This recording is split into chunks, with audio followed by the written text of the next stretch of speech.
دلوقتي خلينا كده نتعرف على حبة مصطلحات سعودية، بما اننا معانا الخبير السعودي هنا. هي خبير سعودي هنا والله. نور 4 سنين. نور جه دوت سبيس وبقى معانا خبير سعودي جديد، يعني فوق السعوديين اللي معانا.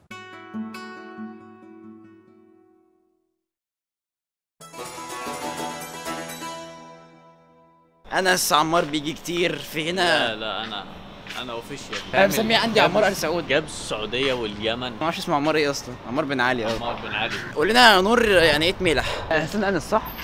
ايه؟ هنستنى انس. انس جاي اهو. ايه ده انس جاي معانا؟ ملح اللي بيتمنظر من الاخر. عارف يوم الخميس في النوادي كل بقى فاهم بيبقى زي عارف زي موسم تزاوج كده، ناشونال جيوغرافيك. البنات كلها تتجمع ويقعدوا يطلعوا اصوات بقى ويقعدوا يضحكوا بصوت عالي، والولاد بقى ايه يسمعوا الاصوات دي فايه يبداوا يتمالحوا بقى يبداوا يهزروا مع بعض بقى. ممكن تميلح ده هو يعني منظره فيك. الفعل الذي يبني على ايه؟ على الناشونال جيوغرافيك، القصه اللي انا قلتها. 2.5 tickets أكدر. في يا الخايس دي عارفينها طبعا. يا الخايس دي مهمه جدا. يعني ايه الخايس؟ فلوج كامل عن الخياس. الخياس ده اللي هو الحاجه المعفنه، لما تقول دي ريحته خايسه بتستخدم في العام في الريحه. لما تقول حاجه ريحتها خايسه يعني ريحتها معفنه. ساعات بتبقى ليها معنى تاني كده. بطل خياس يعني بطل قرف اللي انت بتعمله. وخايس بتيجي بمعنى سامج، اللي هو مش عارفين اصلا سامج يعني ايه بقى. ايوه دي بقى محتاجه سمج. لما واحد تقول ان واحد سمج رزل يعني اللي هو رزل. بطل خياس يعني بطل سماجه، يعني بطل رزاله. تروح بدويه اكتر، يرخمه مثلا. يا ليه؟ يرخمه بس معناها ايه؟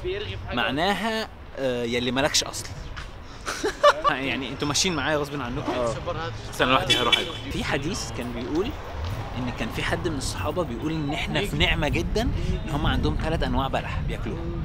لما تيجي تفكر في الموضوع دلوقتي تقول ان انت بتاكل وبتعمل وتسوي وتاكل وتروح وتجيب اكل من مش عارف مين ورايح تاكل عند تبذير شويه او حسيت انه تبذير. بس لما جيت افكر في الموضوع ان انت بتصرف فلوس كتير على الاكل وبتاكل اكل كتير، الاكل بتاعنا بتاع اليومين دول قيمته الغذائيه ضعيفه جدا. فلما انت محتاج طبعا الكلام ده للرفيعين، يعني التخان انتوا اصلا بتصرفوا في الاكل لوحدكم. فالناس اللي رفيعين وحاسين ان هم بيصرفوا فلوس كتير على الاكل، عندك حل من حلين: يا اما تاكل اكل مفيد، يا اما الاحسن. طب انا بتكلم بالنسبه لي، انا مش هاكل اكل مفيد.